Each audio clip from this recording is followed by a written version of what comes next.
गगनबावडा तालुक्यात 45 दिवसांनंतर सिलेंडर मिळण्याच्या अटीचा एलपीजी ग्राहकांना मोठा फटका बसतोय।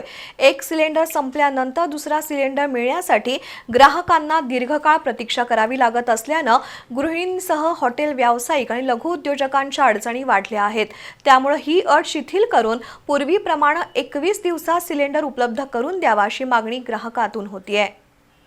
गगनबावडा तालुका हा डोंगराळ आणि दुर्गम भाग असल्याने अनेक कुटुंब स्वयंपाकासाठी एलपीजी गॅस सिलेंडरवर मोठ्या प्रमाणात अवलंबून आहेत। मात्र सध्या ग्रामीण भागासाठी लागू असलेल्या 45 दिवसांच्या रिफिल अटीमुळे एक सिलेंडर संपल्यानंतर दुसरा सिलेंडर मिळवताना ग्राहकांची मोठी गैरसोय होतीये। मोठी कुटुंब, शेतीची कामं, सण उत्सव यामुळे ग्रामीण भागात गॅसचा वापर वाढतो। त्यामुळे अनेक कुटुंबांचा सिलेंडर 45 दिवसांची मुदत पूर्ण होण्यापूर्वीच संपतो। परिणामी गृहिणींना पुन्हा चुलीवर स्वयंपाक करण्याची वेळ येत आहे। त्यातच पर्यायी इंधन म्हणून केरोसिन उपलब्ध नसल्याने नागरिकांची अडचण आणखी वाढली आहे। या परिस्थितीचा फटका लहान मोठ्या हॉटेल व्यावसायिकांसह गृहउद्योगांनाही बसतोय।